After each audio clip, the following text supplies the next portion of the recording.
There you are. Oh. And there's another one for you tomorrow. And 6 pennies in your fist to boot. Ah! 5 halfpenny in your fist to boot. Morning, sir. Morning, Millie. Your paper, sir. Oh, thank you, thank you.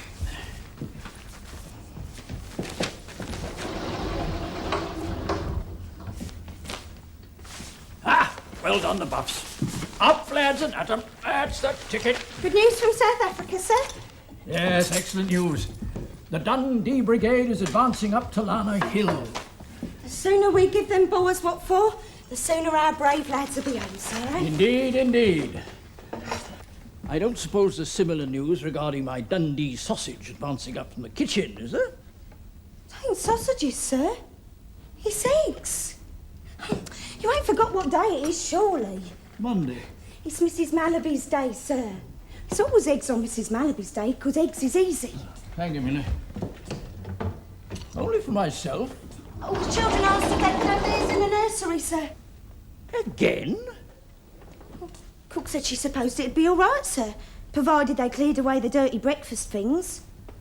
Well, what's the attraction, do you reckon, in eating boiled eggs in the nursery? Oh, search me, sir. But then I don't know neither what they sees in spending 24 hours of every day up there. I ain't got time to ponder on it neither. Not on Mrs. Malaby's day. Got to shift myself. Oh, do hurry up, Spellbush. We haven't got all day. It would save time, Spellbush, if you'd let us do that for you. My dear young man, the day I am incapable of dipping my own soldier of toast into my own boiled egg... Our soldier of toast, Spellbush, our boiled egg. That day is the day I abjure myself of all responsibility. There, I think it's ready. I'll give you a hand. I can manage. Nice. Here. Very funny.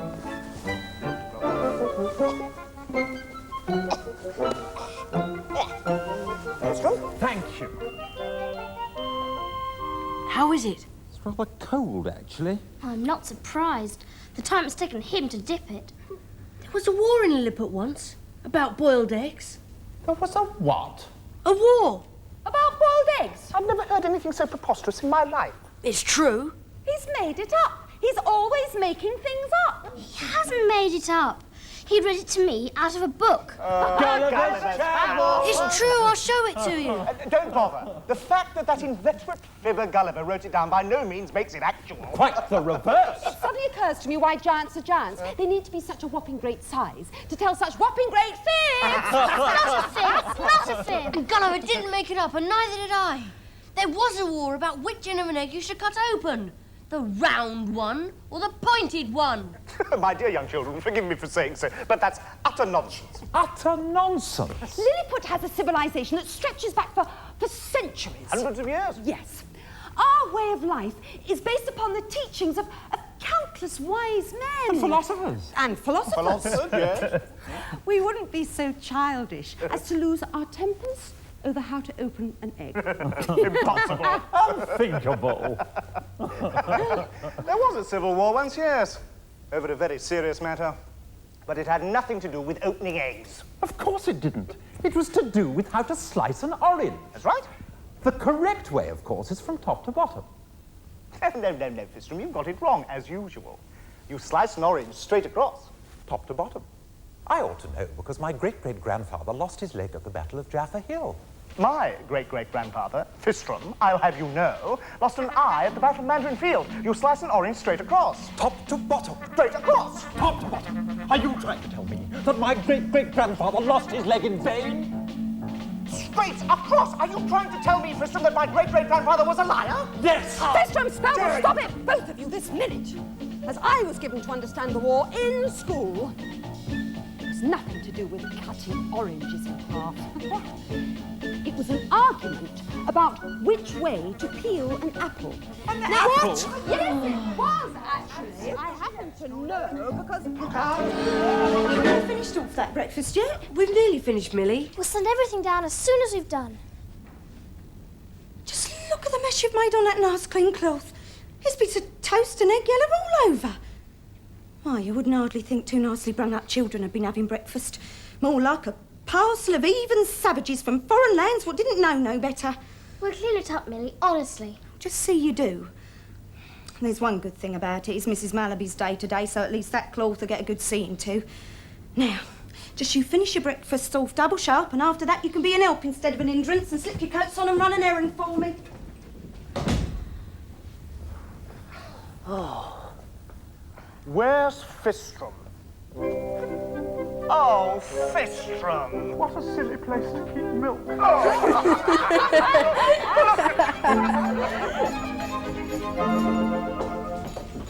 Morning, Mill. Morning, Mrs. Malaby. How's that copper shaping?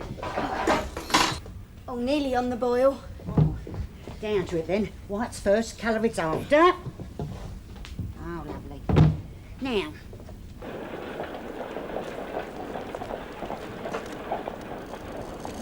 Have a care! Slow down!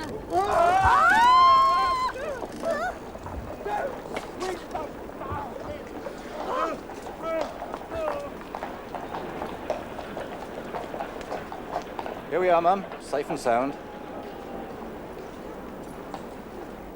Quick here. Quick. Oh, here, let me give you a hand. Where are we, sir? Oh, Victoria Street, of course. Where else does it look like? Since you ask, sister, like the Black Hole of Calcutta, I can't see a thing through these accursed glasses. How do you intend to spy on the Garstanton house? But it was your intention to ape a blind man, not to become one. I shall manage, sir. Just as soon as I've got my bearings. Right. You make yourself scarce, sister, before one of them spots you. Oh. Oh. Thank you.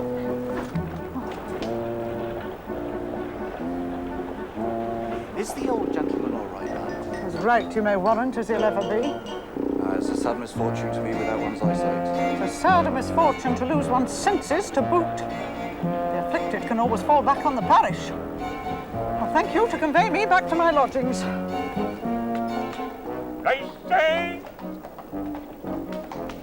Lacey! Matches, Harwell! Matches. Matches!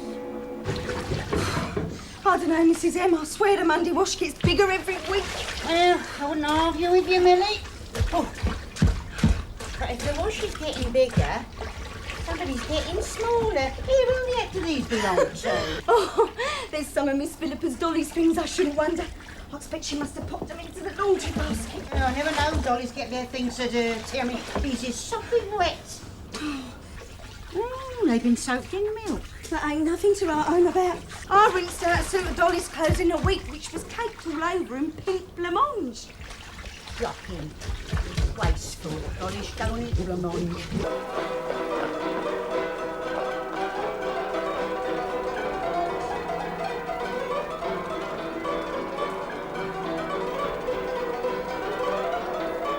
Keep down. How many times must you be told? But Cal says, how many times must you be told to me? Once more, just one more time. I shall pinch her calves until she weeps. Don't talk to me about that child. I had to spend all yesterday afternoon in the summer house with her, playing at school. Catch yourself lucky, Spellbush. I had to play hospitals with her all morning. Schools. I had to sit behind a desk with 3 pot dolls and recite my 4 times table. I must have done it 100 times. Very good for you. Anyway, it sounds better than hospitals. She was the nurse and myself and the pot dolls were the patients. I had to share a bed with one of them. It had a loose head, which fell off twice. What were you supposed to be suffering from? Oh, it had to be measles, so she could ink in spots all over my face. Oh, Spellbush, can't we make one more attempt at sailing home? Yes, why not? Because we can't go home. We've tried. Well, then, we must try again. Bravo! Oh, impossible. We've as much chance of getting home as a plum stone in a plant pot. What do you suggest, Brelka? I don't know. You call yourself our leader. Yes. It's not up to us. Think of something. And supposing I did? And supposing we got home? Can you see me delivering my address to the Lilliputian Geographical Society? Tell us of your adventures, Spellbush Wheelock. Describe the strange and wondrous sights you observed across the ocean. Well, I'm afraid there isn't much to tell. I didn't see a great deal. I spent most of my time in a shopping basket with my foot stuck in a plum. Oh, look! Oh, look! There's juice all over my shoe. Well, this pineapple isn't very comfortable either. And anyway, why have we stopped? I thought we were going straight back home after the greengrocers. We stopped so they could listen to the music. There isn't any music. Well, there was. There isn't any now. It was coming out of a box that a man was winding up. He's got a huge gorilla with him. A gorilla? Isn't it a deer? That really hurt! Ouch! Now what's happening? Why have we been put down? I'll take another look.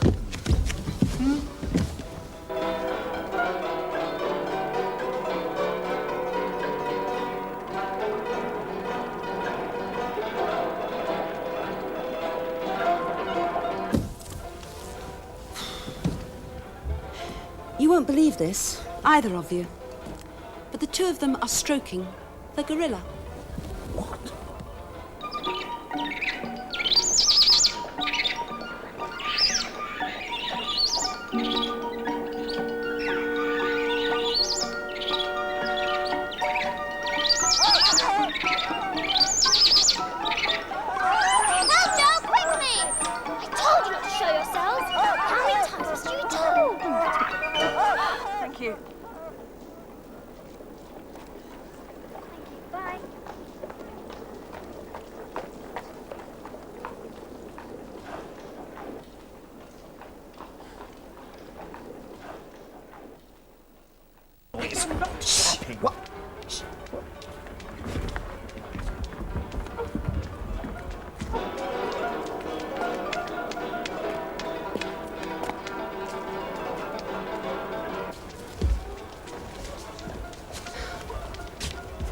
Now what do you suppose he's up to? Getting his hands on us, of course. As usual.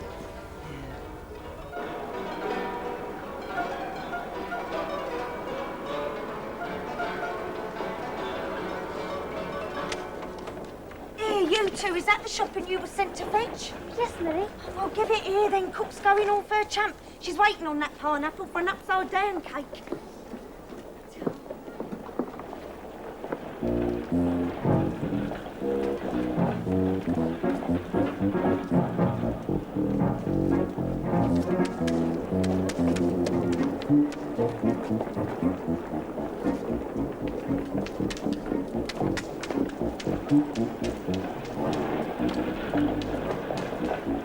We were just watching the hurdy-gurdy man, Millie. We will, Millie. Honestly, we'll take the pineapple in to cook. See as you does then. The rest of the fruit can stop where it is for now till I've time to attend to it. I'm up to me eyes in washing. Your granddad ain't given me his bits yet. Stay there. Get on with it then if you're going. Here it is, Millie. I've got the pineapple. We're taking it in to cook now.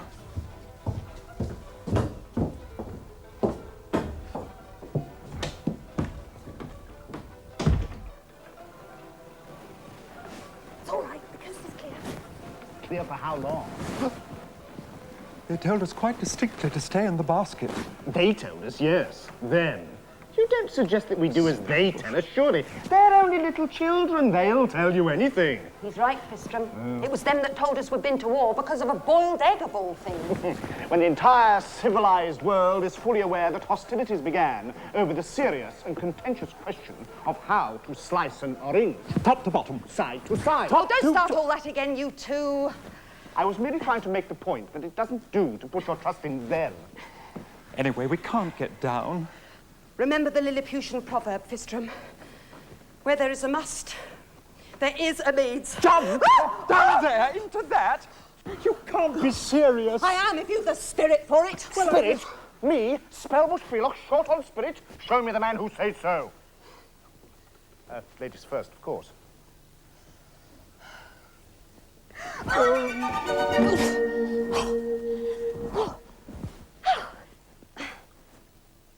Nothing to it, Spellbush. You're next. One to be ready. Two to be steady. It's no use, Fistrom. My mind's made up. You can't deter me now. I never even spoke. 1 to be ready. 2 to be steady. 3 to be willing. We're into it, so there ain't.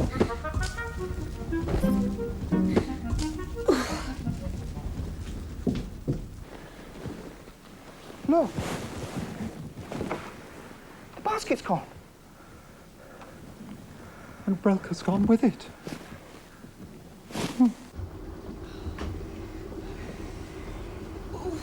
What the heckers do you think you're a-doing of, Millie?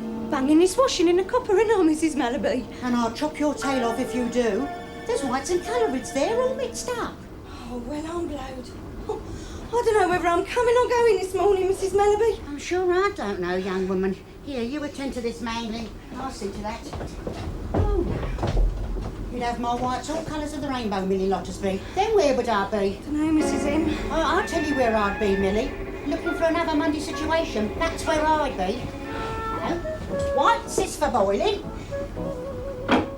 No. Colorids go into the dolly tub. Oh, mother. Now, you can't have it no plainer than that.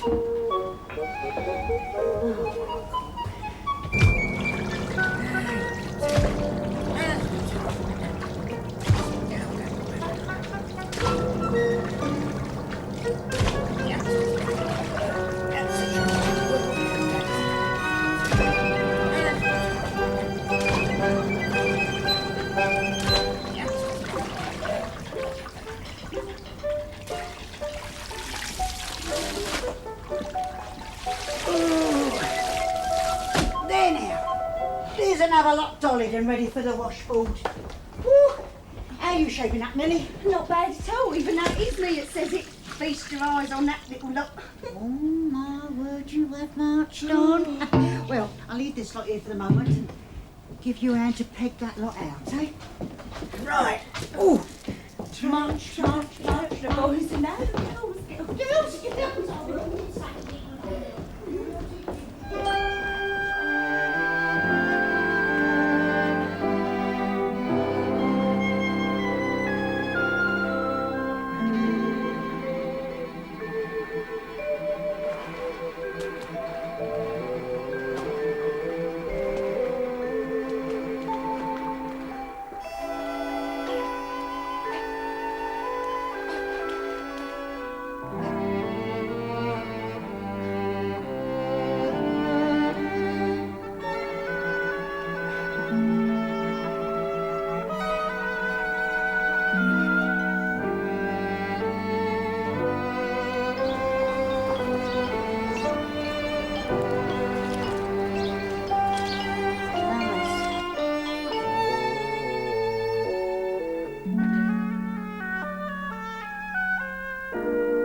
We're getting through it, Millie.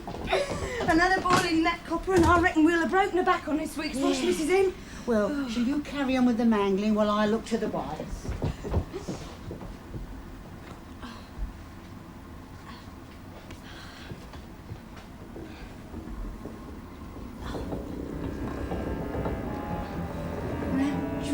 Tramp along the highway.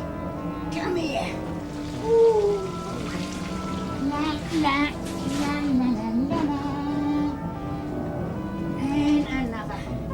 Come here, lighter. I'll get you.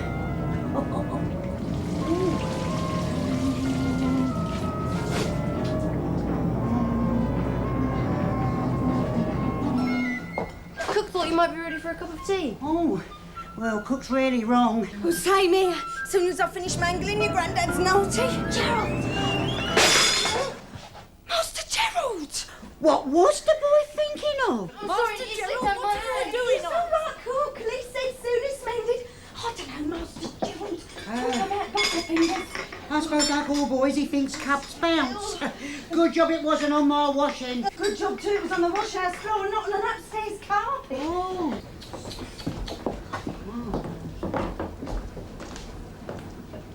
Well, accidents will happen, I suppose.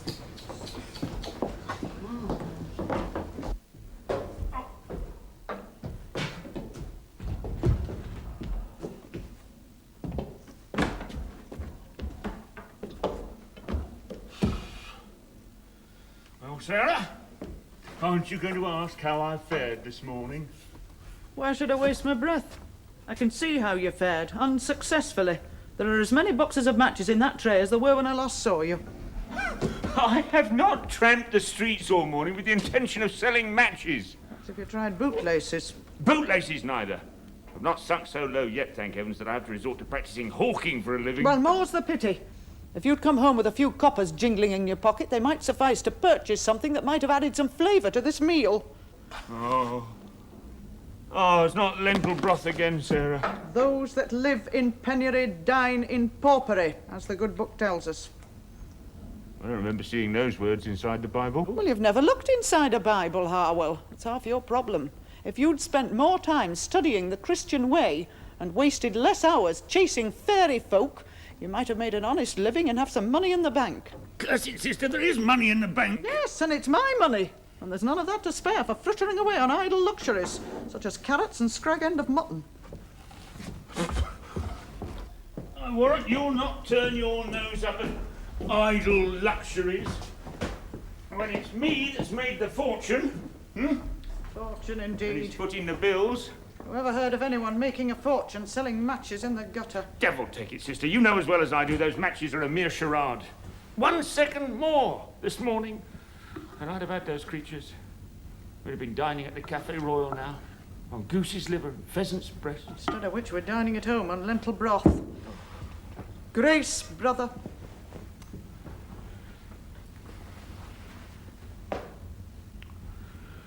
For what we are about to receive, may the Lord make us truly thankful. Amen to that. Oh.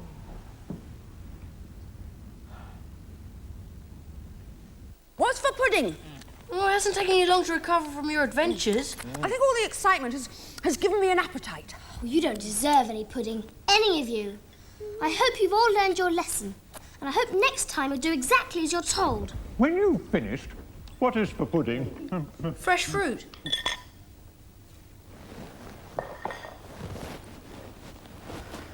I trust, in honour of my great-great-grandfather and the heroic Battle of Mandarin Field, that you'll slice that orange properly, straight across. He will not. I'm assuming that out of respect for my great-great-grandfather and the glorious conflict at Jaffa Hill, that you'll slice the orange top to bottom. Why don't you peel it, just to be on the safe side, and break it into pieces?